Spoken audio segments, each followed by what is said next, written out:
सलाम है।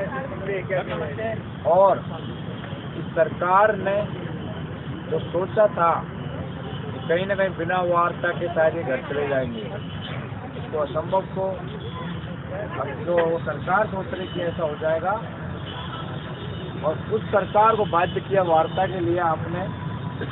और वार्ता जो आज हुई वो पूर्ण रूप से सकारात्मक वार्ता हुई। पहले हमारी वार्ता करवा रहे थे कलेक्टर साहब से, पुलिस कमिश्नर साहब से, लेकिन हमने कहा कि शायद यहाँ हमारा इस समस्या का हल नहीं होगा।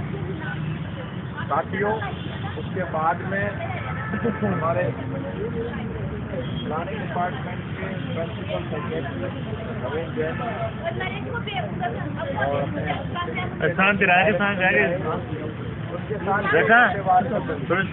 वहाँ भी हमने क्लियर कहते हैं कि निष्कर्ष नहीं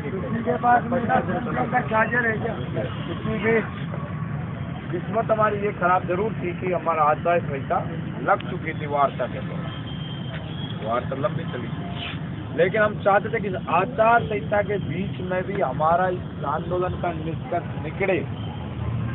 तो हमने जब उन्होंने कहा कि आचार संहिता लग चुकी है, उसके बावजूद हमने ये कहा था कि आपसे हमारा जो वार्ता कर रहे थे principal secretary state planning department के, कि आपसे इस वार्ता का तोड़ नहीं निकलेगा। आप सीएम के अतिरिक्त चीफ सेक्रेटरी को बुलाइए, जो सीएम का पूरा काम देखता है, IAS अधिकारी है, उनसे हम वार्ता करेंगे और वहाँ हमारी बात बढ़ सकती है। साथियों, आपकी संगत को सलाम की जैसे जैसे हमने कहा उनको बुलाना पड़ा, वो आए। आज छुट्टी थी, सब अधिकारी बिजी थे, मतलब घर पे थे, टाइम क्यों लगा, एक एक अधिकारी को वहाँ बुलाया, और इतने IAS, IPS, RPS आगे पीछे इधर घूम रहे थे। तो आपकी इस आंदोलन, आपकी संघर्ष की बदौलत घूम रहे थे, जो लोग हमको टाइम नहीं देते थे ऑफिसों में मिलने के लिए। लेकिन जब हमने कहा कि हम चाहते हैं कि हमारे ये भाई जो इतने दिन से बैठे हैं, इनके साथ न्याय हो, इनको इनका हक मिले, तो फिर उन्होंने, उनकी एक बात अच्छी लगी, ये चलो हाली की मांग अगर पूरी नहीं होती है तो उन्होंने कहा कि ड्राफ्टिंग आप तैयार करके दो, नई तरह से रणनीति हमको दो, उस पर हम काम करेंगे।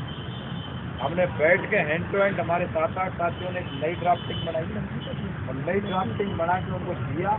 उसके बाद भजनलाल जी से उनके सीएस ने बात की, ये युवा मित्र ये चाहते हैं, और हमने कह दिया।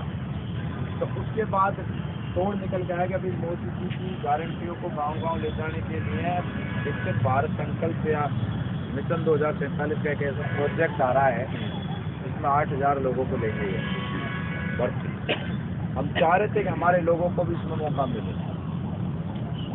उसी बीच उसका नाम भी था विकसित राजस्थान युवा मित्र, विकसित राजस्थान युवा मित्र, ये नाम रहेगा उसका।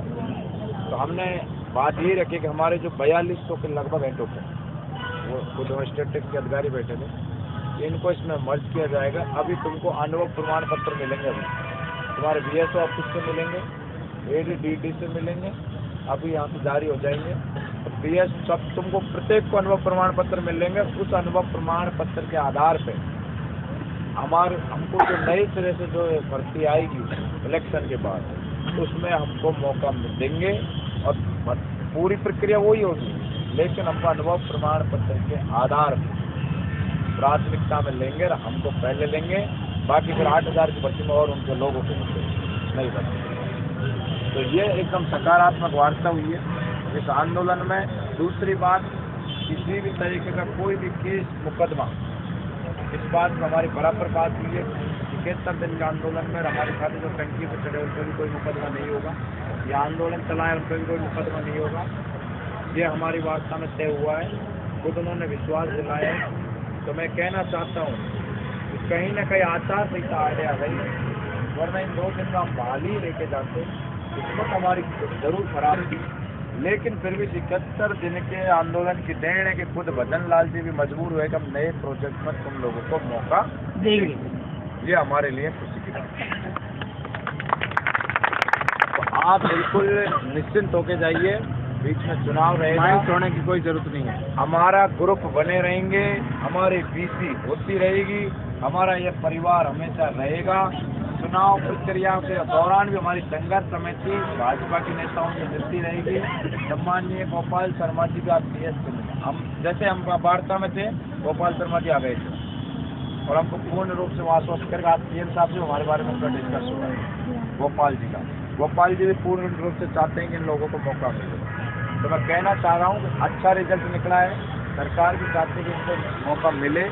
इसलिए शायद ये 30-40 दिन का ये माहौल रहेगा इलेक्शन का, उसमें संघर्ष समिति चुप नहीं रहेगी, इनका जाएगी। जो ड्राफ्टिंग हमने बना के उस पर काम होगा और जैसे ही इलेक्शन खत्म हुए आप सभी साथियों को फिर कहना चाहूँगा, नई भर्ती आएगी, रजिस्ट्रेशन करा देंगे, संस्था को रजिस्ट्रेशन कराएंगे और बाकायदा जैसा डीसीएस ने हमसे वादा किया है, एक आचार संहिता लग चुकी होती है। उन्होंने जो घर का परिवार की तरह कहते हैं ना कि मार में कपिलर सौगंध खा के उन्होंने कसम खाई कि हम झूठा आश्वासन देते तो तुमको बुलाते नहीं और नहीं बुलाते और आचार संहिता लग जाएगी तो वैसे ही तुम हटना पड़ता।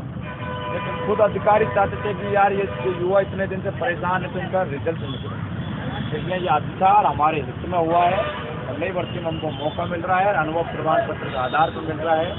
इसलिए यहाँ आप सब धन्यवाद के पात्र हो। जिस कुछ दिन का दौर रहेगा इलेक्शन का, इसको निकाल लो, फिर उसी के बाद जयपुर की धरा पे शायद हो सकता है कि पहले ही वो प्रोजेक्ट हमको ले लेंगे, हमको इस तरीके का करना नहीं पड़ेगा। और जब पड़ेगी तो हम आपको आह्वान कर देंगे, बीसी हमारी कंटिन्यू जारी रहेगी, भाईचारे की बीसी हमारी हमेशा रहेगी।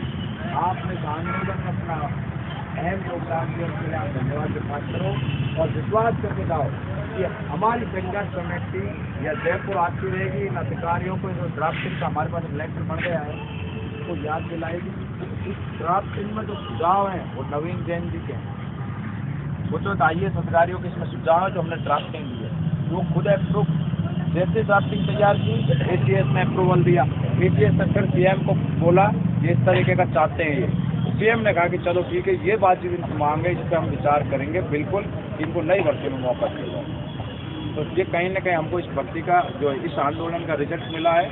आप अब निश्चिंत होकर घर जाइए, संघर्ष समिति के लोग निरंतर इस इलेक्शन के दौर में भी बने रहेंगे और जब जब आपकी जरूरत पड़े कहीं मीटिंग करने की और तुमको बुलाने की तो आपको BC के द्वारा कॉल कर दिया जाएगा।